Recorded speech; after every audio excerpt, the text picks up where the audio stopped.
في دقيقة كده خسارة. قصدي خسارة في الضرب. ولو كفاية هو من سايب خلاص. انا هوديه الاسم بايديا. ازيكم عاملين ايه؟ يا رب تكونوا بخير. حلقة جديدة وفيديو جديد. برشلونة ودورتموند وباريس سان جيرمان واستون فيلا بدون اي مفاجآت. البارسا يقدر ان هو يفوز طبعا ويكتسح بروسيا دورتموند، ويعني فليك مش ممكن، ده انت مش طبيعي. ايه اللي حصل النهارده ده في بروسيا دورتموند وباريس سان جيرمان واستون فيلا في ماتش فيه كلام كتير عايزين نتكلم فيه. وامري النهارده بصراحه عمل ماتش كبير، فتعالوا نخش بقى نتكلم براحتنا عن الماتشات المهمه طبعا دي. وقبل ما نخش الحلقه ما تنساش تدعمنا بالشير واللايك والسبسكرايب للقناه وتفعل زر الجرس عشان يوصلك كل جديد. ويلا بينا. تعالوا طبعا نبدا السيرك اللي اتعمل النهارده. طبعا برشلونه وبروسيا دورتموند، طبعا يعني ماتش فيه كل حاجه حلوه من ناحيه برشلونه، وفيه يعني اداء سيء جدا من بروسيا دورتموند. مش دي فرقه يعني واصله لربع نهائي تشامبيونز ليج. اداء باهت جدا، مفيش خطه كويسه، مفيش لعيبه قادره تقف على رجليها. دي حاجه يعني غريبه جدا، اللعيبه فعلا مش قادره تقف على رجليها. حتى اللعيبه المميزه اللي في بروسيا دورتموند واللي بتصنع الفارق كلها النهارده ما كانتش في حالتها، زي مثلا كريم إديمي، واحد من اهم اللعيبه ومن اهم العناصر اللي موجوده، وواحد من اللعيبه طبعا مهاريه جدا واللي عندها كرة حلوه يعني في من لامين يامال كتير. والواد ده كان الواحد متوقع له ان هو يعني يبقى حاجه قويه جدا، الا انه النهارده يعني كان سيء جدا، وشفناه طبعا اخذ انذار واتبدل ما بين الشوطين. فيعني بصراحه اداء زي ما بقول لك باهت جدا من بروسيا دورتموند.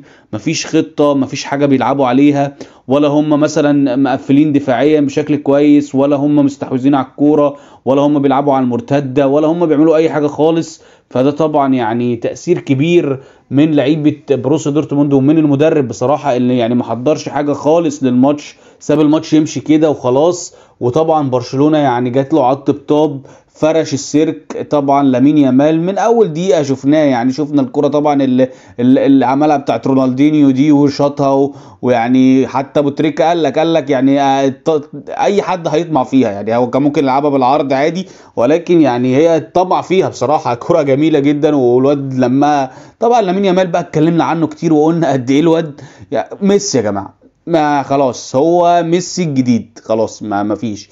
بسم الله ما شاء الله، حاجة يعني ممتعة. زي ما قلت لك، انت ممكن تفتح بس التلفزيون عشان تتفرج على لامين يامال وهو بيلعب، وهو يعني بيمتعك بالكوره، بيمتعك بالمهاره. وهي دي الكوره اللي الناس بتحبها، هي دي الكوره اللي الناس بتستناها، هي دي الكوره اللي احنا اصلا بنتفرج علشانها. فبصراحه النهارده لامين يامال كالعاده امتاع وابداع. شوف السرور بتاع الجون بتاع ليفاندوسكي، شوف المهاره، وشوف الحرفنه، وشوف السرو برضو بتاع الكرة بتاعت الهيد بتاعت رافينيا في الجون اللي بعديه. حاجة يعني مش ممكن يا جماعة. الواد بيلعب لعب ممتع ممتع ممتع. وطبعا لو رحنا لرافينيا النهاردة اللي يعني يهدد عرش الملك كريستيانو رونالدو، طبعا هداف يعني الموسم الواحد. طبعا كريستيانو رونالدو ب 17 جون، رافينيا بيقرب منه جدا، وممكن نشوف رافينيا بيعمل حاجة يعني زي دي، هتبقى حاجة طبعا تاريخية ليه. غير كمان الاهم ان هو في كل ماتش بيقدم الاداء اللي احنا بنشوفه ده، بيقرب اكتر من البالون دور. بصراحة الواد عامل موسم استثنائي، اداء مميز. شفناه النهاردة حتى باين هو كابتن فرقة كده، يعني محاوط كل اللعيبة، كل الكرة بيروح، حتى لما بيجيب جون ليفا بيروح كده واللعيبة بتلم حواليه. الفرحة كل باين قوي قد ايه هو مؤثر في الفرقة، وليه دور كبير جدا، ومؤثر على زمايله وعلى اللعيبة كلها اللي حواليه. فبصراحة رافينيا بيقدم زي ما بقول لك موسم استثنائي، موسم للتاريخ، ممكن يحقق فيه كل حاجة. ويعني ممكن نشوفه بياخد تشامبيونز ليج، لان طبعا يعني طريقه، خلينا نبقى صراحة، طريقه هو الاسهل للنهائي، سواء لاعب البايرن او لاعب الانتر. فالبرشلونة بالوضع اللي احنا شايفينه ده يعني هو الاقرب للوصول للنهائي، طبعا بالاداء المميز اللي احنا شايفينه ده، بالطريقه اللي بيلعب بيها فليك، بالقسوه اللي بيلعب بيها فليك دي. يعني النهارده يعني 4-0 مع الرأفة. الماتش ده كان ممكن يخلص 6 أو 7، وممكن نشوف فيه ارقام كبيره، ولكن يعني ربنا سترها على بروسيا دورتموند. وكمان لعيبه برشلونه، يمكن كمان انت عندك يعني لعيبه برشلونه مش دي بتاعت السنه اللي فاتت خالص. انت عندك في الدقيقه 86 مثلا ايريك جارسيا المدافع في الدقيقه 86 مثلا، يعني كرة من الكور اللي تبين لك قد ايه شخصيه فليك.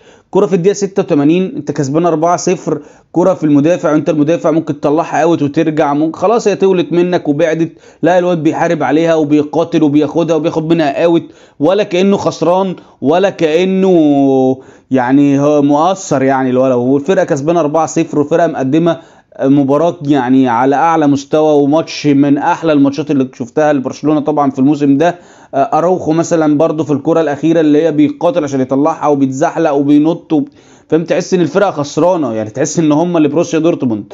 حتى بروسيا دورتموند الكره الوحيده اللي قدروا ان يوصلوا بيها للجون كالعاده. برشلونه اللي بيلعب بقى بخطه وبتكتيك وبطريقه، يعني بلعب طبعا على الاستحواذ، الكره دايما معايا، بلعب برضو ان الكره دايما ما تبقاش بعيده عني، حتى لو فقدت الكره لازم استرجعها بمنتهى السرعه وبمنتهى القوه. كمان لا انا بلعب على الاوفسايد وبطريقتي عاديه بتاعت من اول الموسم اللي انا بلعب بيها طبعا بتاعت هانز فليك، وكل كرة اوفسايد وكل كرة تسلل، ومش هتجيبوا جوان وهتجيبوا الجون وتحزن عليه زي الجون طبعا بتاع بيير اللي جه في الاخر.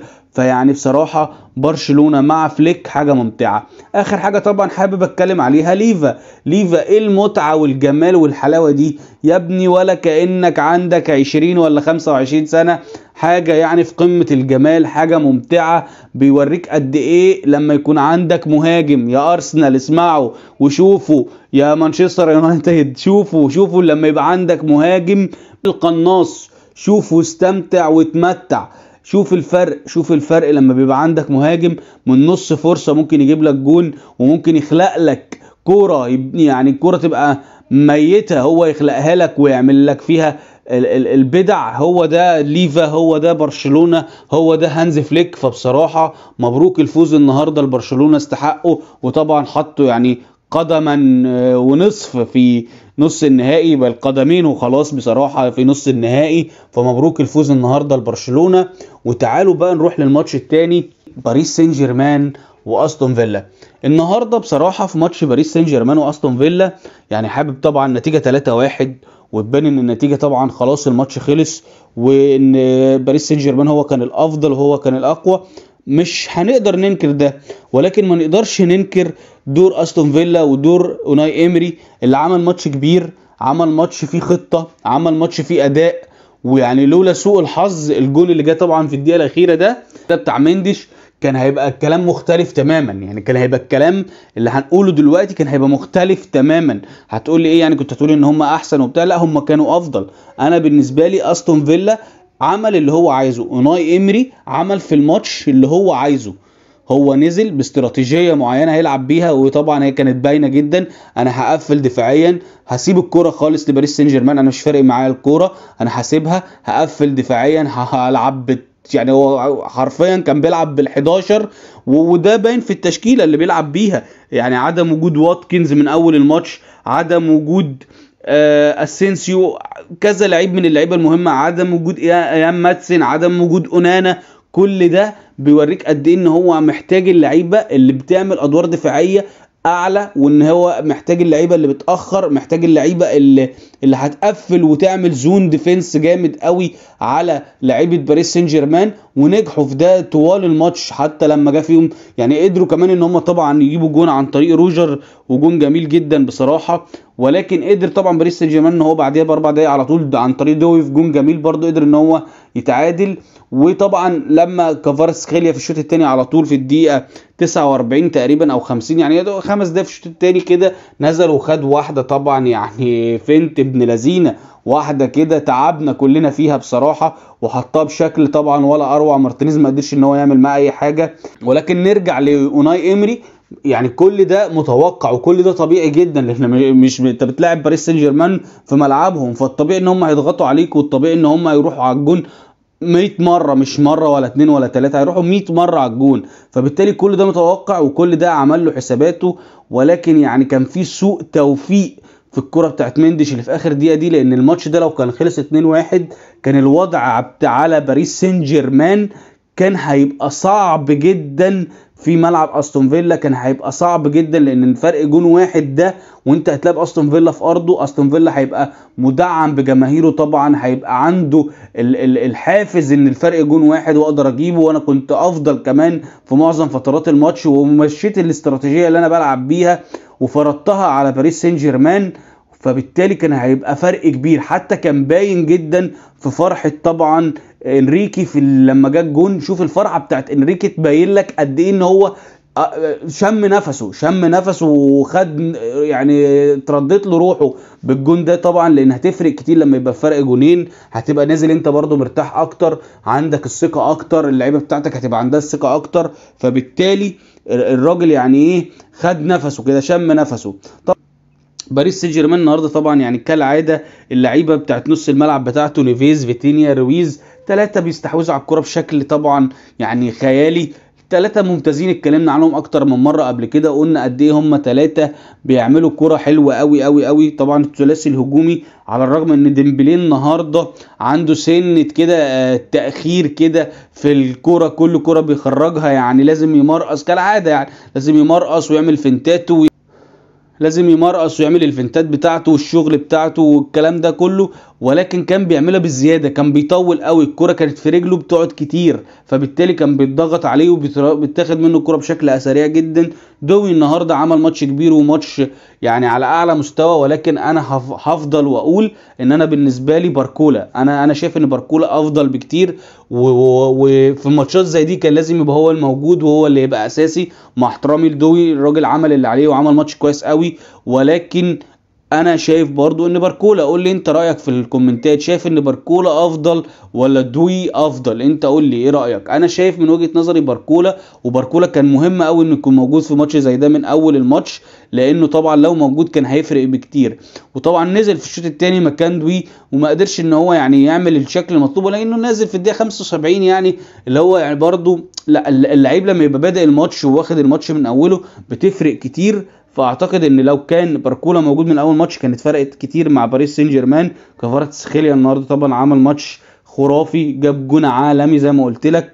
بصراحه طبعا باريس سان جيرمان يعني طلع باللي هو عايزه من الماتش، كسب بالنتيجه اللي هو عايزها، وفق تماما يعني بعد ما كان يعني التوفيق مش حليفه خالص في الدور الاولاني بتاع الدوري، الا انه كان موفق تماما في الادوار الاقصائيه. شفناه طبعا بيخرج ليفربول، وادي كمان يعني بيحط رجل كده في نص النهائي عشان يشوف بقى هيواجه ريال مدريد ولا ارسنال. يعني هنشوف لسه 3-0 طبعا وكل حاجه، بس ريال مدريد مش مضمون بصراحه. ما ينفعش ان انت تجزم ان خلاص الدنيا خلصت، يعني لو اي فريق تاني يقول لك ماشي، انما ريال مدريد لازم تفضل قاعد مستني لغايه الدقيقه 90 بقى للاسف في الماتش اللي جاي يعني. وخاصه ان هو كمان في البرنابيو يعني، فربنا يستر على ارسنال وما نشوفش مفاجآت بصراحه. فيعني طبعا النهارده برضو حابب ان انا اتكلم عن مارتينيز الحارس اللي عمل ماتش كبير، تصدى لاكتر من كوره وخرج اكتر من كوره وكان موفق جدا.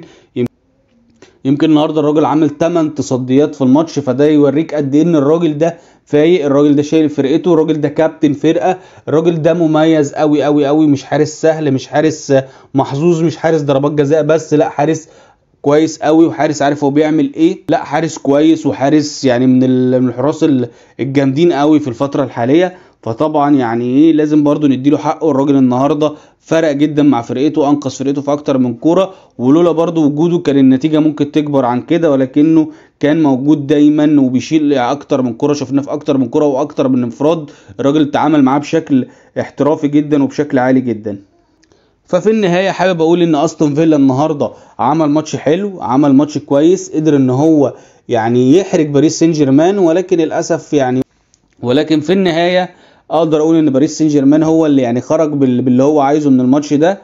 على العكس لو كانت النتيجه 2-1 كنت هقول لك ان استون فيلا هو اللي خرج باللي هو عايزه، ان هو يخرج باقل نتيجه اللي الفرق جون، وهتلعب الماتش العوده على ملعبك، كانت هتفرق جدا جدا جدا مع امري. فهارد لك الخساره لاستون فيلا النهارده، مبروك لباريس سان جيرمان. وطبعا متوقع جدا ان استون فيلا في الماتش العوده هيبدا بقى يعني بالتشكيله اللي نهى بيها ايام ماتسن واونانا وواتكنز، وممكن تشوف اسينسيو وراشفورد والليله كلها. ومتوقع جدا ان هنشوف مباراه مختلفه. فيعني يمكن على عكس ماتش برشلونه، انت زي ما قلت لك برشلونه يعتبر خلاص في نص النهائي، انما باريس سان جيرمان عنده ماتش صعب جدا جدا قدام استون فيلا في ماتش العوده، لازم يتعمل له الف حساب. ولازم انريكي، انا متاكد ان انريكي يعني مدرب عقر، يعني مش هيستسهل الماتش وهيتعامل مع الماتش بشكل كبير، ولكن لازم يخلي باله عشان ما يخسرش كل اللي هو وصله لحد دلوقتي. والموسم الجيد جدا جدا جدا بتاع باريس سان جيرمان، خاصه ده موسم ما بعد رحيل امبابي، فان انت مثلا توصل لنص النهائي وممكن نشوفك كمان في النهائي هتبقى حاجه مميزه جدا لباريس سان جيرمان. وبيثبتوا ان مش امبابي هو الفرقه ومش امبابي هو اللي ماشي الدنيا، بالعكس احنا فرقه قويه جدا بوجود امبابي او بعدم وجوده. فيعني مبروك زي ما قلت لك لباريس سان جيرمان، مبروك لبرشلونه، مبروك لجمهور برشلونه طبعا الفوز الكبير ده. بشكركم جدا ويا رب ما كنتش طولت عليكم. ما تنسوش تدعمونا بالشير واللايك وسبسكرايب للقناه وتفعلوا زر الجرس عشان يوصلكم كل جديد. وبشكركم جدا وسلام.